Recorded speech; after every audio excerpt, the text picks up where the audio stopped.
అందరికీ నమస్కారం. మన ఈ మధ్య నిజామాబాద్‌లో మేము సంక్రాంతికి వస్తున్నాం ఈవెంట్ చేయడం జరిగింది. అది నిజామాబాద్ పట్టణంలో ఫస్ట్ టైం. ఇంతకుముందు ఎప్పుడు మన దగ్గర సినిమా ఈవెంట్స్ పెద్దగా జరగవు. అప్పుడు ఒకసారి ఫిదా సక్సెస్ మీట్ ఒకటిసారి పెట్టాము. మళ్ళీ సంక్రాంతికి వస్తున్నాం చేసాం. అంటే ఆ నిజామాబాద్‌తో నాకున్న అనుబంధం అలాంటిది.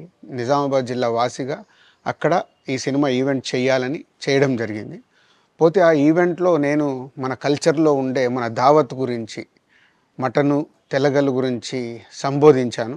నేను ఆ మాటలల్లో తెలంగాణ వాళ్ళని నేను అవమానించానని, తెలంగాణ మీదని హేళన చేశానని కొంతమంది మిత్రులు కామెంట్స్ చేసి సోషల్ మీడియాలో పెట్టారని తెలిసింది. నా ఉద్దేశం అదే స్పీచ్‌లో లాస్ట్‌లో చెప్పడం జరిగింది. తెలంగాణ మన కల్చరు, మన దావత్తు నేను మిస్ అవుతున్నాను. సంక్రాంతికి 2 సినిమాలు రిలీజ్ అయ్యాక మన తెలంగాణ కల్చర్ దావత్‌ని నాకు చేసుకోవాలని ఉందని. సో, మన కల్చర్‌ని అభిమానిస్తాను నేను. అదే అర్థం చేసుకోకుండా దాన్ని కొందరు సోషల్ మీడియాలో రాద్ధాంతం చేస్తున్నారని తెలిసింది. నిజంగా మీరందరూ ఆ మాట వల్ల ఏదైనా హర్ట్ అయి ఉంటే నన్ను క్షమించండి. ఎందుకంటే నా ఉద్దేశం అది కాదు. ఎందుకు చెప్తున్నానంటే నేను నిజామాబాద్ జిల్లా బాన్సువాడలో ఫిదా అనే సినిమా షూటింగ్ చేసి ప్రపంచవ్యాప్తంగా ఆ ఫిదా సినిమా ఎంత అప్లాజ్ వచ్చింది. భానుమతి క్యారెక్టర్‌కి, మన తెలంగాణలో ఉండే కల్చర్‌కి ఆ సినిమా ఎంత ఒక ఫ్యామిలీ ఎమోషన్స్‌కి ఎంత విలువ ఇస్తామనేది చెప్పడం జరిగింది ఆ సినిమాలో.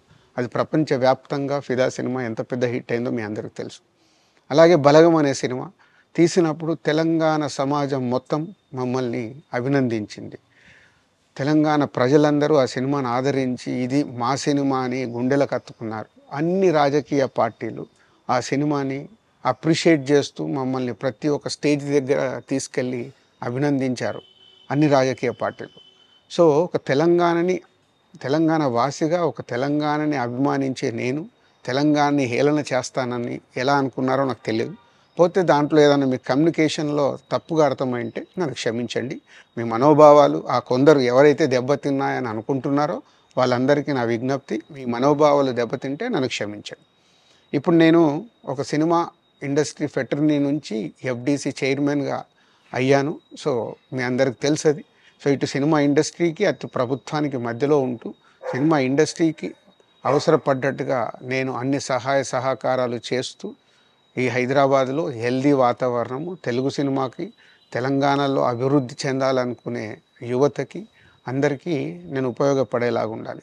మొన్న అలాగే పవన్ కళ్యాణ్ గారు కూడా చెప్పారు. యూత్ చాలా ఉన్నారు. వాళ్ళందరికీ కూడా సినిమా ఇండస్ట్రీలో ఇష్టం ఉన్న వాళ్ళని అప్‌గ్రేడ్ చేసి చేయాలని. ఆ ప్రభుత్వంతో కూడా అక్కడ సినిమాలో కావాల్సిన అందరినీ డెవలప్ చేస్తూ వాళ్ళందరూ మళ్ళీ తెలుగు సినిమాకే తెలంగాణలో నేర్చుకున్న, ఆంధ్రాలో నేర్చుకున్న వాళ్ళందరూ తెలుగు సినిమాకే ఉపయోగపడతారు. సో, అందరికీ తెలంగాణలో ఉండే అన్ని రాజకీయ పార్టీలకి నా విజ్ఞప్తి, నన్ను రాజకీయాల్లోకి లాగకండి. అలాగే ఎఫ్‌డీసీ అనేది కూడా సినిమాకి ఉపయోగపడేలాంటి అభివృద్ధి పనుల గురించి అవే చేస్తాను తప్పితే అది రాజకీయాలకు సంబంధించింది కాదు. ఎఫ్‌డీసీ గానీ, నేను గానీ సినిమాలకే ఉపయోగపడతాము. ఇది అన్ని రాజకీయ పార్టీలు అర్థం చేసుకొని ఫర్దర్‌గా నన్ను ఇలాంటి అవసరం లేని వీటిలోకి లాగకూడదు అని మీ అందరికీ, అన్ని రాజకీయ పార్టీలకు నా విజ్ఞప్తి.